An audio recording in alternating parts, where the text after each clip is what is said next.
J'aimerais vous parler ce matin de la foi. La foi. La Bible parle de la foi à plusieurs reprises. Et dans la Bible, il y a beaucoup de personnages qui ont eu la foi et qui ont été récompensés. On peut vous afficher ce texte dans Hébreux chapitre 11, verset 2. Il est dit ceci: c'est parce qu'ils ont eu cette foi que les hommes des temps passés ont été approuvés par Dieu. Amen. Et tous les versets de ce chapitre commencent par « Par la foi, Abel a offert un sacrifice meilleur que celui de Caïn. Par la foi, Noé a construit un bateau pour sauver sa famille. Et il a obéi à Dieu. Par la foi, Abraham a obéi à l'appel de Dieu qui lui a ordonné de partir pour un pays. Par la foi, Abraham a offert Isaac en sacrifice. Par la foi, Sarah, qui était stérile, a été rendue capable de devenir mère. Et par la foi. Et on cite beaucoup de personnages bibliques qui ont eu une foi et qui ont été récompensés. Les synonymes d'approuver, c'est être accepté, être confirmé ou même être félicité. Vous voyez ? Donc dans ce mot approuvé par Dieu, il y en a qui ont été vraiment acceptés par Dieu, par leur foi, ils ont été agréables à Dieu. Puis on va voir qu'un homme a été approuvé par Dieu et par Jésus sur le moment aussi par sa foi. Il y a beaucoup d'exemples dans la Bible au niveau de la foi, mais cet homme c'est Jairus. Ce matin, j'aimerais qu'on ait tous cette même foi que Jairus a eue. Jairus a eu la foi et on va voir qu'il a été récompensé parce qu'il a mis sa foi, non pas en un Dieu lointain, non pas en une statue, mais il a mis sa foi en Jésus. Il a mis sa foi en Jésus. Marc chapitre 5, verset 21, je lis dans la version du Sommeur. Je vous laisse chercher Marc chapitre 5 au verset 21. On va voir que Jairus a placé sa confiance, il a placé sa foi en Jésus. Puis il y a plein d'événements qui sont arrivés, il y a plein d'événements qui auraient pu faire chavirer Jairus. Mais il est resté fixé sur Jésus et sa foi a été récompensée. Marc chapitre 5, verset 21. Jésus regagna en bateau l'autre rive du lac. Là, une foule immense s'assembla autour de lui sur le rivage. Survint alors l'un des responsables de la synagogue nommé Jairus. En voyant Jésus, il se jeta à ses pieds et lui supplia instamment: ma petite fille va mourir. Viens lui imposer les mains pour qu'elle guérisse et qu'elle vive. Alors Jésus partit avec lui, suivi d'une foule nombreuse qui le serrait de tous côtés. On va au verset 35 maintenant. Verset 35, toujours du même chapitre, il est dit: pendant qu'il parlait encore, quelques personnes arrivèrent de chez le chef de la synagogue pour lui dire: ta fille est morte. À quoi bon importuner encore le maître? Jésus entendit ces paroles, il dit au chef de la synagogue, donc à Jairus: ne crains pas, crois seulement. Il ne permit à personne de le suivre plus loin, excepté Pierre, Jacques et Jean son frère. Verset 38, en arrivant à la maison du chef de la synagogue, Jésus vit une grande agitation. On pleurait et on poussait des cris. Il entra dans la maison et dit: pourquoi ce tumulte? Pourquoi ces pleurs? L'enfant n'est pas morte, elle est seulement endormie. Mais on se moqua de lui, on se moque de Jésus à cet instant-là. Alors il fit sortir tout le monde, prit avec lui le père et la mère de l'enfant, ainsi que les disciples qui l'accompagnaient. Et il entra dans la pièce où l'enfant était couché. Il la prit par la main en disant: Talitha Koumi, ce qui signifie: jeune fille, lève-toi, je te l'ordonne. Je te le dis selon les versions. Aussitôt la jeune fille se mit debout et marcha. Elle avait environ 12 ans. Tous furent frappés de stupeur. Jésus leur recommanda instamment de ne raconter ce miracle à personne et il leur dit de donner à manger à la jeune fille. Amen. Amen. Le titre de mon message ce matin, c'est une phrase clé qu'il y a dans ce texte biblique: ne crains pas, crois seulement. Et je pense que ça peut être pour chacun d'entre nous ce matin: ne crains pas, crois seulement. Dans la vie, on vit tous parfois des moments difficiles, parfois des moments de doute. Et parfois, on a juste besoin d'entendre cette parole de Jésus: mon enfant, ne crains pas, crois seulement. Je suis avec toi, ça va aller, ça va bien se passer. Jésus, il vient de chasser plusieurs démons à Gadara. Et puis, Jésus, il aurait pu se reposer. Jésus était homme également. Il était Dieu, mais il était homme. Il aurait pu se reposer, mais il va continuer sa marche. Il va aller encore une fois à la rencontre des gens. Et parfois, on a des demandes à faire à Dieu, comme Jairus a pu le faire ici. Jairus, il va demander à Jésus que sa fille vive, car elle est en train de mourir. Et nous allons voir comment Jairus demande, mais aussi comment il reçoit, parce qu'il a eu la foi, il a placé sa foi et sa confiance en Jésus. Premier point de mon message ce matin, Jairus, il expose sa demande. Jairus expose sa demande. Le verset 21 nous dit ceci, qu'il y avait une foule immense qui s'assembla autour de lui sur le rivage. Je ne sais pas si vous pouvez imaginer un petit peu, quand on dit une foule immense, c'est peut-être pas 20 ou 30 personnes, peut-être même pas 100, mais dans les Écritures, quand Jésus devait multiplier les pains et les poissons, combien il y avait de personnes? 4000, 5000, des fois sans compter les femmes et les enfants. Il y avait énormément de monde qui est autour de Jésus et qui écoutait son enseignement, qui venait se faire guérir également. Puis Jésus, là, il regagne l'autre rive en bateau. Il y a la foule qui s'assemble ici, et au milieu de cette foule, il y a Jairus. Il y a un homme qui a besoin, qui est fixé, qui est focalisé sur Jésus, et on nous dit que c'est un des responsables de la synagogue. Ok, aujourd'hui, dans le monde dans lequel nous vivons, c'est tellement dur pour certaines personnes, peut-être d'aller prendre du temps avec Jésus. Peut-être même d'être focalisé sur Jésus, puis d'avoir ce temps, de prendre ce temps comme Jairus l'a pris avec Jésus. C'est tellement dur de t'approcher de Jésus comme Jairus l'a fait, peut-être dans la prière, dans la lecture de la parole de Dieu. La foule, ici, qui était immense en plus, ça aurait pu être un moyen de découragement pour Jairus. Jairus, il aurait pu être découragé. Mais regarde le monde qu'il y a. Mais je ne vais jamais l'atteindre, Jésus. Jésus, il est trop loin pour moi. La foule ici, elle est comparée à tout ce qui peut nous faire perdre du temps. Dans notre temps de prière, je vous l'ai dit, le temps d'adoration, la lecture de la parole de Dieu. Tout ce qui va te rapprocher de Dieu peut-être. Aujourd'hui, c'est la foule qui est là. C'est la foule qui t'empêche d'aller faire un pas de plus vers Jésus. Parfois, cette foule, c'est même des excuses qu'on peut se trouver. Je suis fatigué, ça peut être la fatigue. Ce soir, je ne vais pas lire ta parole, Seigneur, je ne vais pas prier parce que je suis fatigué en ce moment-là, je suis trop fatigué.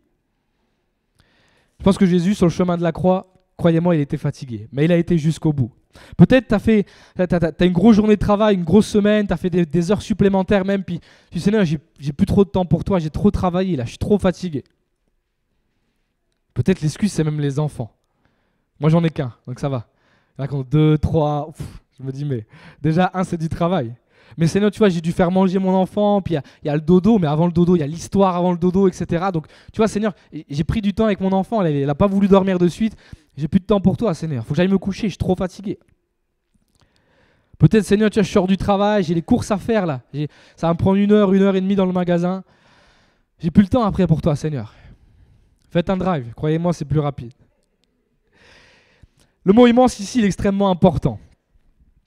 C'est parfois ce qui nous paraît immense, que d'aller prendre un temps avec Dieu, que d'aller prendre juste un temps avec Jésus, et la foule nous paraît parfois immense. La vie aujourd'hui, l'oppression qu'il y a, tout ce qui se passe, et ça nous paraît parfois immense, tout ce qu'on vit. Ce n'est pas un jugement ce matin. Qu'aurait pu dire Jairus? Il y a trop de monde, moi je reviendrai, c'est pas grave. Puis il aurait pu même dire une chose, mais la demande, c'est même pas pour moi, c'est pour ma fille. Ok, ceux qui ont des enfants, vous comprenez. On est prêt à beaucoup de choses pour nos enfants. Mais tu sais, c'est même pas pour moi. Ben, je reviendrai, c'est pas grave. J'irai voir Jésus une autre fois, c'est même pas pour moi. Ça peut attendre. On attendra un peu plus tard. Puis parfois, on se dit la même chose. Le matin, tu te dis, ce soir, je rentre, je lis ma Bible, je passe du temps avec toi, Seigneur, je te prie. Puis qui se transforme en allant me coucher dans ton lit à dire, demain, je lis ma Bible, demain. Le matin, tu dis aujourd'hui, je prends du temps, Seigneur, avec toi. Puis finalement, tu te couches le soir, tu dis, Seigneur, je n'ai pas pris de temps aujourd'hui, mais je te promets, demain, je le prends. Ne remets pas à demain ce que tu peux faire aujourd'hui. Jairus l'a bien compris.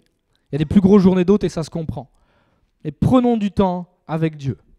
Puis le verset 22, il nous dit que Jairus, il a une place importante dans la société. Il est responsable, un des responsables de la synagogue. Ma note biblique me dit, quelqu'un qui était chargé de l'organisation des cultes dans la synagogue. Voilà ce que Jairus faisait. Puis devant la foule ici présente, Jairus, il aurait pu se dire, attends, mon statut, je suis quand même un des chefs de la synagogue. Qu'est-ce que je vais faire devant Jésus? Moi, je vais aller voir Jésus, puis je vais lui parler tranquillement. Je sais que la solution, c'est Jésus, mais je ne vais pas me mettre à genoux devant les gens. Oh, j'ai une place à tenir, j'ai un rang à tenir. Tu sais, j'ai les galons à tenir. Je ne vais pas me mettre au pied de Jésus comme ça, moi. Voilà parfois comment l'être humain pense aujourd'hui. Mais devant la difficulté de la situation, il sait que la seule solution, c'est Jésus. Alors il va se jeter aux pieds de Jésus, comme une dernière chance finalement. Il va arriver devant Jésus, il va se mettre à genoux, devant Jésus. Il ne va pas regarder Jairus à son statut. Qu'importe aussi le regard des gens qui sont autour de lui, lui va se mettre aux pieds de Jésus. Il ne va pas tenir compte, mais qu'est-ce qu'ils vont penser? Je suis quand même le chef, puis après quand je vais organiser les cultes, qu'est-ce qu'ils vont penser de moi? Qu'est-ce qu'ils vont dire les gens? Lui va les jeter aux pieds de Jésus, sans penser aux gens qu'il y a autour, sans penser à ce qu'ils vont penser eux-mêmes. Puis on le voit aujourd'hui sur les réseaux, tout pour l'apparence. Dans le monde dans lequel on vit, tout est pour l'apparence. Le train de vie de certaines personnes sur les réseaux n'est pas du tout le même dans la vraie vie, pas du tout, je vous l'assure. On connaît certaines personnes, puis des fois on les voit afficher des photos sur les réseaux, on sait que c'est faux, on sait que c'est de l'arnaque. Mais on peut mettre tout et n'importe quoi.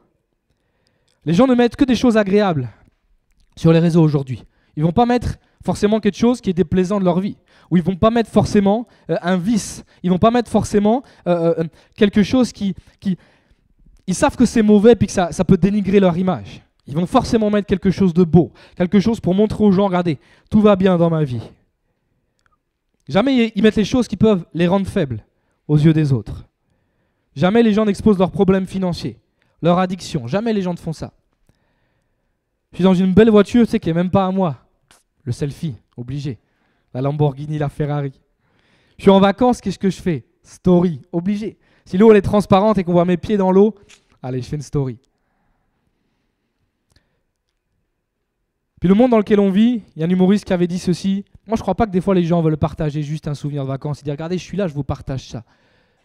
Les gens, la plupart des gens, je ne mets pas tout le monde dans le même panier, mais la plupart des gens veulent juste te dire, regarde, moi je suis ici dans l'eau bleue, je suis là avec cette belle voiture, puis toi, tu n'es pas là. Toi, tu ne vis pas ce moment que je vis moi. On veut se mettre en avant. Parfois, comme Jairus, on a besoin de se tenir au pied de Jésus. On a besoin de, qu'importe ce que vont penser les gens de moi, qu'importe ce qu'ils vont dire. Moi, j'ai juste besoin de Jésus. J'ai besoin de la personne de Jésus maintenant. Qu'importe le regard des gens.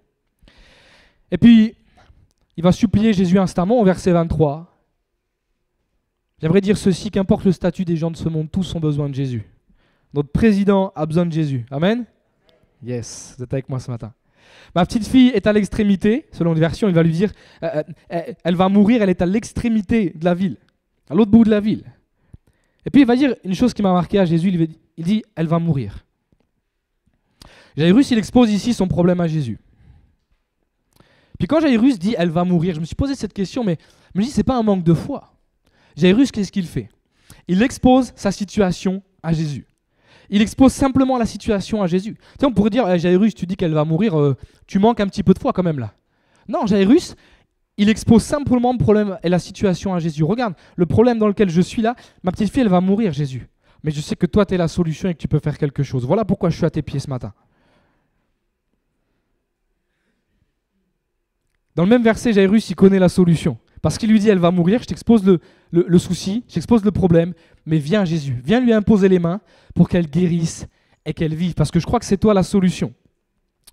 Il va demander à Jésus de l'accompagner.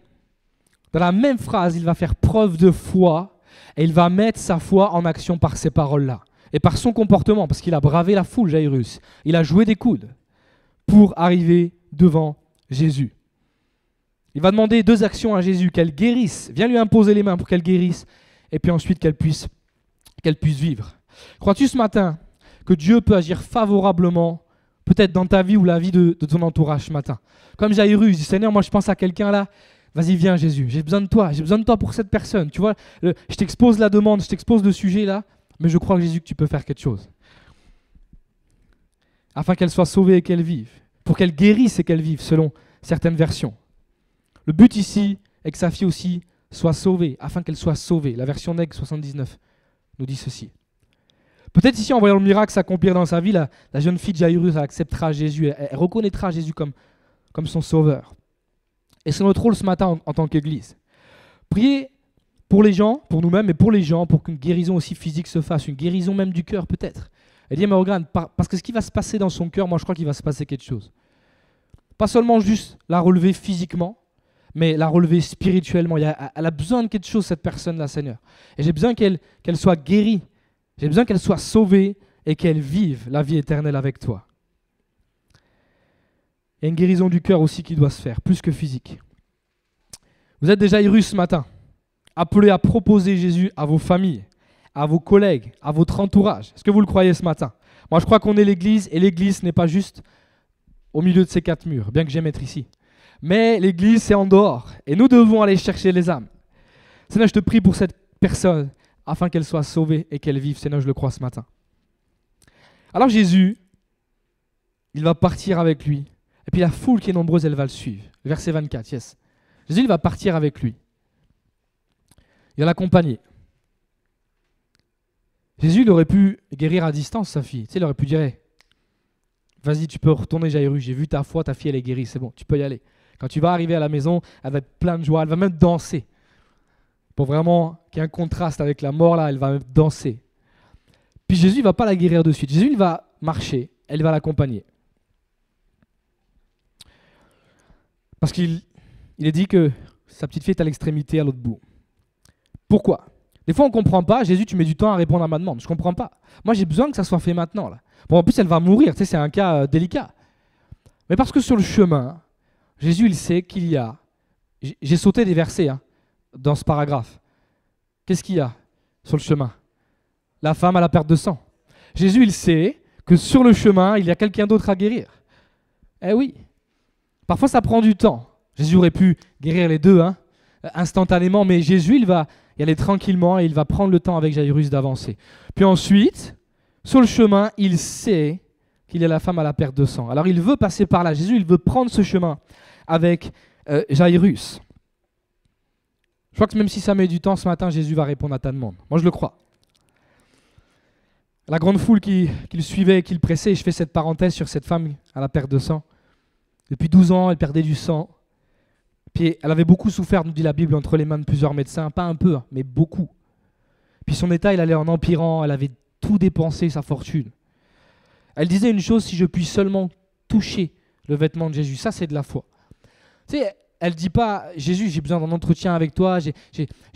Comme les pasteurs peut-être le font aujourd'hui, j'ai besoin d'un entretien, de caler une heure, un rendez-vous, une date, et puis de parler. J'ai besoin d'exposer mon cœur, puis qu'on prie ensemble. Non. Elle n'a pas demandé ça, elle n'a pas demandé des choses extraordinaires. Elle a dit, Jésus, je vais bousculer la foule. Bien qu'impure qu'elle était impure de sa perte de sang, elle ne pouvait pas toucher les gens à l'époque. Pourtant, elle l'a fait. Et il y avait Jésus en plus. Elle a quand même été touchée Jésus. Elle a dérogé à des règles, mais elle l'a fait. La foule aurait pu aussi être un moyen de découragement pour elle, mais elle a été. Elle a joué des coudes dans cette foule. J'imagine cette scène là, de cette femme qui joue des coudes et son seul espoir, il est devant. Il est Jésus. Il est là. Et puis alors, elle va pas demander un rendez-vous, l'arrêter. Jésus, j'ai besoin de te parler. Non, elle va... Ça, c'est de la foi de dire, je vais juste toucher ton vêtement, Jésus. Et puis ça va partir. Pourtant, c'est quelque chose qui était là depuis 12 ans. Et en un instant comme ça peut partir. Ouais, moi je le crois, parce que c'est Jésus. Voilà la foi qu'elle a eue. Voilà la foi qu'elle a eue. Selon les versions, elle dira, si j'arrive à toucher son vêtement. Parce qu'il y avait cette foule qui était là et qui pressait Jésus. Tu sais, Jésus, il aurait... Ok, Jésus l'a demandé la guérison avant pour sa fille. Jairus a-t-il fait un reproche à Jésus pour cette femme? Parce que cette femme a été guérie avant sa fille. On est d'accord? Cette femme a été guérie avant. Puis après, Jésus, il va quand même s'arrêter. Qui m'a touché? Puis il va prendre du temps, il va discuter avec elle. Va, ma fille, ta foi t'a sauvée, etc. Et puis tu sais, le Jairus, il aurait pu être là. Allez vite là, et ma fille elle est en train de mourir. Jésus, dépêche-toi. Puis non. La parole de Dieu ne nous dit pas ça. Il va laisser Jésus guérir, tranquillement. Jairus, il ne va même pas penser qu'à lui ou qu'à sa fille. Il va laisser Jésus guérir sur le chemin. Ne sois pas jaloux si un autre soit avant toi.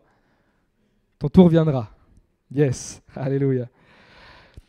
Deuxième point de ce message, je vous ai parlé des réseaux sociaux. Jésus, mon influenceur. Aujourd'hui, vous avez toutes sortes d'influenceurs, des gens qui sont connus. Puis dès qu'ils présentent un produit sur les réseaux, il y en a plein qui achètent, ils vous mettent le lien. Swipe up et vous cliquez dessus et là vous avez le site qui s'affiche, vous pouvez acheter avec des codes promo, etc. Moi il n'y a pas de code promo pour moi, je suis désolé, j'ai pas ça à vous offrir ce matin. J'ai pas de Romain Corba 07 à vous offrir et vous avez des codes promo, je suis pas assez connu pour ça. Bref.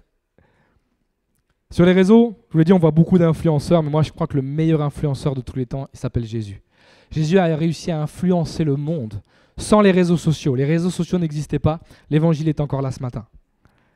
Et puis, voilà le regard humain qu'on peut porter parfois. Le verset 35, Il y a quelqu'un qui vient à la rencontre de Jairus, puis qui lui dit « Mais qu'est-ce que tu fais, Jairus? Ta fille, elle est morte. Ta fille est morte.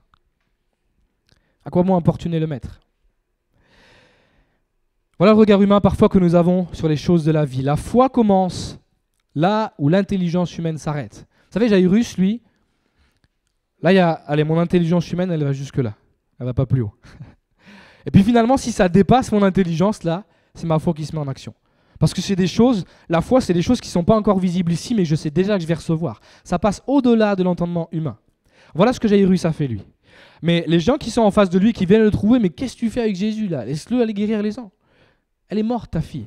Eux, ils ont arrêté l'intelligence ici. Elle n'a pas été plus haut. Alors Jésus, il va faire une chose, il va entendre ces paroles. Il va les écouter quand même, il va laisser parler. Et puis il va dire au chef de la synagogue, il lui rappelle son statut, tu es un chef de la synagogue, mais qu'importe ton statut, ne crains pas, crois seulement Jairus. Jésus ne va pas tenir compte des paroles. Et parfois nous ne devons pas tenir compte des paroles des gens, mais celles plutôt de Jésus.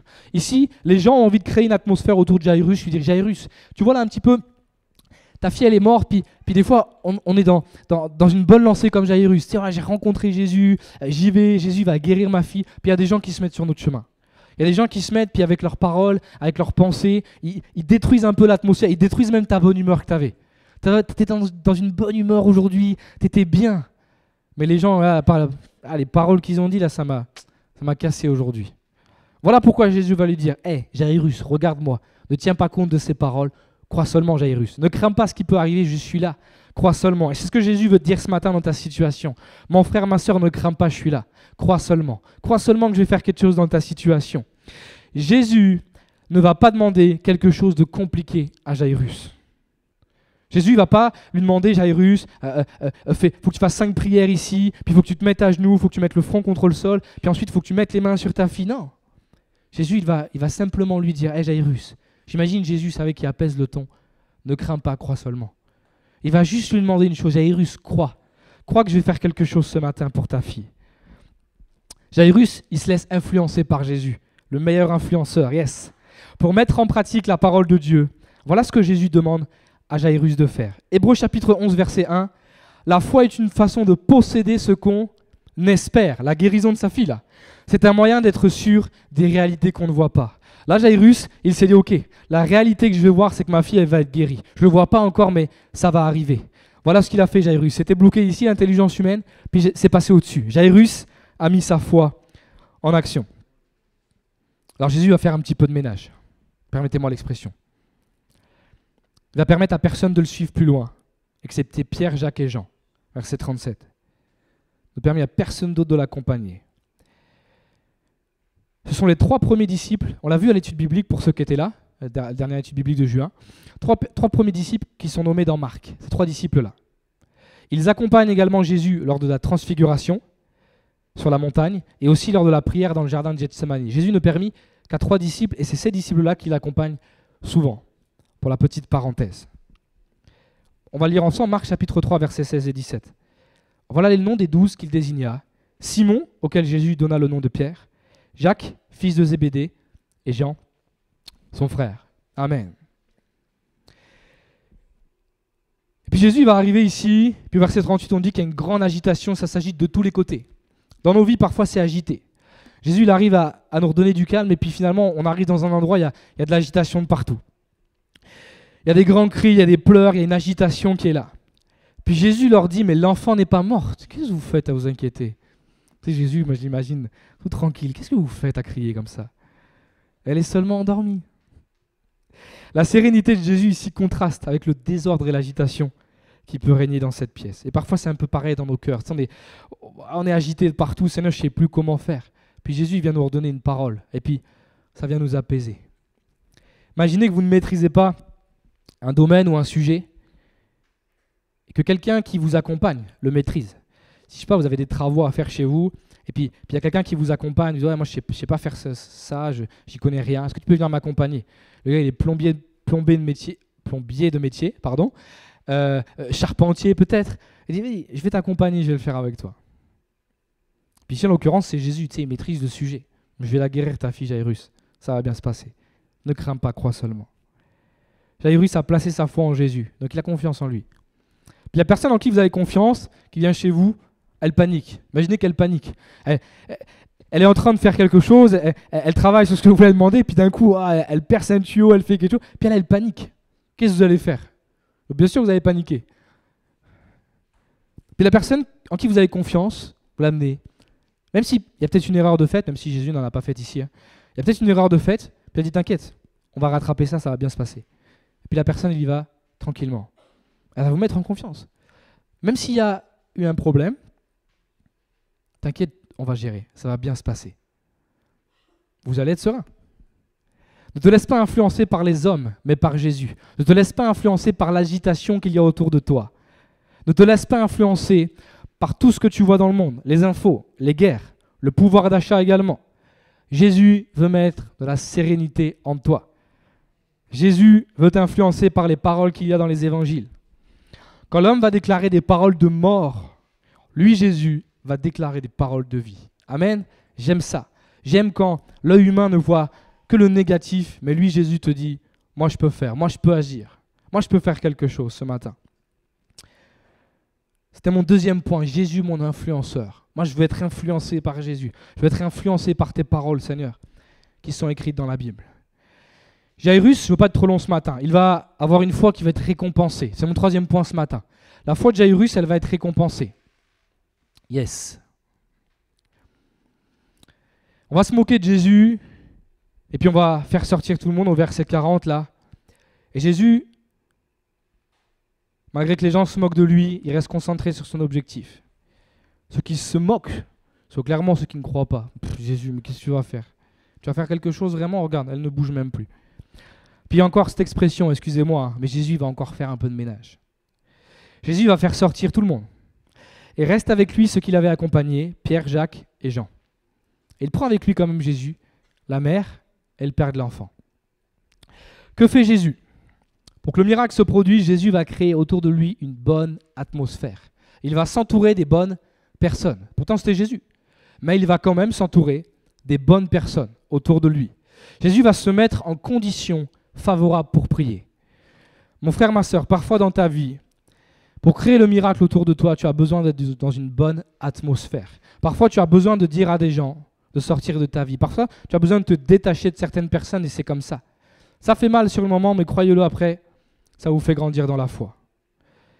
Jésus il va se mettre en condition favorable pour prier. Certains prient, mais ne se mettent jamais en condition favorable. On a toujours un téléphone d'allumé, on a toujours une télé d'allumé, puis il y a du bruit de fond, il y a ceci.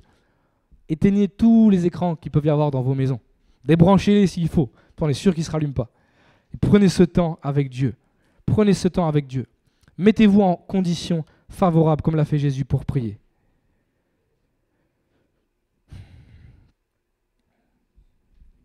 Quand vous êtes avec vos enfants, c'est pareil. Il y a des conditions également. Certains veulent absolument prier à ce moment-là. Seigneur, c'est l'heure où je prie, c'est l'heure à laquelle je te prie d'habitude.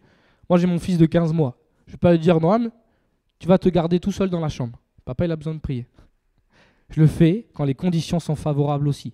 Peut-être quand il est couché, peut-être quand il est à la nounou. Créez autour de vous une condition favorable. On a besoin parfois de calme et que l'agitation s'arrête dans nos vies pour que les miracles se produisent, mon frère, ma sœur. On a besoin de mettre notre condition, dans une condition favorable, comme Jésus l'a fait. Jésus est un exemple dans beaucoup de domaines dans la parole de Dieu, même dans la tentation. Il n'a pas résisté, alors il n'a pas péché. Et Jésus ici va mettre une sérénité autour de lui pour prier. On a besoin de faire parfois du tri dans nos vies pour que Jésus agisse. C'est peut-être pas des personnes parfois, peut-être des addictions, il faut les exposer à Dieu. Seigneur, pour que ma foi ait grandi, j'ai besoin de me détacher de ça. Mais il faut que tu viennes, il faut que tu fasses quelque chose là. Il y a certaines choses, certaines personnes dans nos vies, certaines addictions qui bloquent les bénédictions, malheureusement. Et puis la foi, je vous l'ai dit, c'est le troisième point ici, elle va être récompensée. Je finis par ceci avant ma conclusion. Tu peux afficher, Jean-Paul, les prochains versets. Les versets sont reliés. Le verset 23 est relié au verset 41. Et ce 23, ce même verset est relié aussi au verset 42. Il dira ceci. Viens lui imposer les mains. Que va faire Jésus un peu plus loin? Il y a eu la femme à la perte de sang, il y a eu beaucoup de choses qui se sont passées, l'agitation, Jésus a mis du calme. Qu'est-ce qu'il va faire Jésus? Il va la prendre par la main. Et puis, il y a autre chose qui se passe. Il avait dit, mais pour qu'elle guérisse, qu'elle soit sauvée, qu'elle vive, Jésus, je sais que tu vas le faire, je sais que tu vas agir. La jeune fille se mit debout et marcha. Le miracle s'est accompli. Jairus, il avait demandé 2 choses. Seigneur, viens lui imposer les mains pour qu'elle guérisse et qu'elle vive. Jésus lui a pris la main. Talita Koumi, jeune fille, lève-toi, je te l'ordonne. C'est un ordre qu'a donné Jésus. Puis c'est cet ordre, c'est aussi parfois contre les puissances des ténèbres, l'ennemi qui est là et puis qui veut nous faire croire que tout est mort dans nos vies. Puis Jésus, il va parler avec assurance. Jésus, il va ordonner, au nom de Jésus, que cette petite vive à nouveau. Ceux qui s'étaient moqués, ils furent frappés de stupeur. Tu sais, j'imagine la tête des gens quand la petite fille elle est sortie, marchant comme ça. Puis on lui a donné à manger aussi à la Bible. On en a pris soin après. Vous savez, même Jésus, après ce miracle, il n'est pas parti comme ça. Il dira, mais donnez-lui à manger là. On doit s'occuper d'elle. Même quand Jésus part après, il veut qu'elle soit bien. Il veut s'occuper d'elle. Et puis j'imagine la tête des gens quand ils ont vu cette petite tête sortir à la maison, les mains dans les poches, tranquille. Imaginez leur tête. Elle est morte. Qu'est-ce que tu vas faire, Jésus? Pourtant, le miracle s'est produit. Je conclue mon message. Mon frère, ma soeur, je ne veux pas être trop long ce matin. Jairus, il a exposé une demande. Et puis nous, ce matin, je pense qu'on a sûrement une demande, au moins une demande à faire. Peut-être c'est pour nous, peut-être c'est pour quelqu'un de notre entourage ce matin. Et puis, il a fait une chose. Je visitais frère une sœur cette semaine, puis on parlait justement de ce message, on parlait de la foi. Puis on dit, ouais, mais si tu pries, tu peux réciter des prières. Mais si dans la prière, tu mets la foi, tu associes la prière à la foi, là, il va se passer quelque chose. Là, il va se passer quelque chose. J'en ai parlé avec Philippe cette semaine, Pico, et on a vu ça ensemble. On s'est dit, mais c'est vrai que si tu pries, tu peux réciter une prière. Mais si tu introduis la foi dans ta prière, là, il peut se passer quelque chose. Là, les montagnes, elles peuvent bouger. Jairus, il n'a pas tenu compte du regard des gens ou de son statut. Je suis un chef quand même de synagogue. Vous savez, on fait souvent ça, avec l'humour, mais les galons. Ben lui, il s'en fiche de ce qu'il a sur les épaules, de ce qu'il peut avoir sur le torse. Je ne sais pas comment on les reconnaissait vraiment à l'époque, vous voyez. Il faut que j'étudie ça sûrement. Mais c'était un chef de la synagogue. Il n'a pas tenu compte du regard des gens. Et puis il s'est jeté aux pieds de Jésus. On a vu aussi que le temps de Dieu n'est pas notre temps, parce qu'il y avait cette femme à la perte de sang qui était sur le chemin. Jésus connaît toutes choses. Même si ça met du temps, ça mettra du temps. Mais je sais que Jésus, tu vas être avec moi. Jésus l'a promis dans la parole, je serai avec vous tous les jours jusqu'à la fin du monde. C'est Jésus. Puis le meilleur influenceur aujourd'hui. S'il y avait une page de Jésus, vous savez, sur les pages, parfois, elles sont certifiées avec un petit truc bleu là. C'est pour certifier les vrais stars apparemment. Moi, j'ai pas ce petit truc bleu, ça me va. Mais je crois que Jésus, il aurait cette petite certification, et puis ça serait l'influenceur le plus follow de tous les temps. Ne laisse pas ce que tu vois dans le monde t'influencer. Peut-être ta situation qui est délicate, la situation d'un de tes proches, ou même peut-être ce qui te fait peur, c'est peut-être ce qui se passe dans ce monde, c'est peut-être le pouvoir d'achat, c'est difficile aujourd'hui ce qu'on vit. Je suis d'accord, mais Jésus connaît toutes choses, et ces choses doivent arriver. Laisse-toi influencer par ce que dit la parole de Dieu. C'est le plus important. Et puis ta foi, si tu la mets en action, elle va être récompensée. Se mettre en condition favorable pour prier, je vous l'ai dit. Jésus s'est mis en condition favorable. Ouh là là, qu'est-ce qu'ils font les gens? Il y a trop d'agitation là. J'ai calmé un petit peu. Il s'est mis en condition favorable. Et puis il a fait du tri aussi, Jésus. Pardonnez-moi, on parle de personnes, mais malheureusement, parfois, il faut faire du tri dans nos vies pour que des choses se passent. Et le miracle s'est produit. Amen. On va prier ce matin. On ferme nos yeux un instant. Alléluia. Et puis peut-être tu as besoin de Jésus pour toi ce matin. Tu as peut-être besoin de jouer des coudes dans la foule et dire, Seigneur Jésus, j'ai besoin de toi parce que là, il se passe quelque chose dans ma vie. J'ai besoin de passer à travers cette foule et de venir à tes pieds ce matin. Peut-être pour moi, personnellement, peut-être tout ça me fait peur, le monde dans lequel on vit. Peut-être une maladie, peut-être quelque chose de personnel, ou peut-être pour quelqu'un d'autre. J'aimerais ce matin que tu te lèves à ta place si ça te concerne. Nos yeux sont fermés, puis j'aimerais prier pour vous ce matin. Alléluia. J'aimerais que Dieu fasse un miracle dans ta vie. Jésus peut faire encore des miracles aujourd'hui. La Bible nous dit que Jésus est assis à la droite de Dieu et qu'il intercède pour nous. Ce matin, les cieux sont ouverts. Ce matin, Jésus veut intercéder pour toi auprès du Père et il veut que le miracle se produise. Alléluia. Seigneur, vois nos bien-aimés qui sont debout ce matin. Je te prie pour eux afin, Seigneur, qu'on puisse se mettre dans une condition favorable pour prier. Qu'on puisse faire du tri, c'est vrai, dans nos vies, Seigneur. mais qu'on puisse surtout, dans la prière, mettre notre foi en toi, Seigneur. Ta parole dit qu'un grain de sénévé, qui est tout petit, Seigneur, nous voulons rien que ça, le mettre en action, comme cette femme à la perte de sang également. Et nous croyons, Jésus, que tu vas agir dans nos vies. Peut-être pour nous-mêmes, ou peut-être pour un proche, Seigneur, mais nous croyons, Jésus, que tu vas le faire maintenant. Vois la foi de mes frères et sœurs qui sont debout ce matin, et Jésus agit dans leur vie, dans ton puissant nom ce matin. Amen. Amen.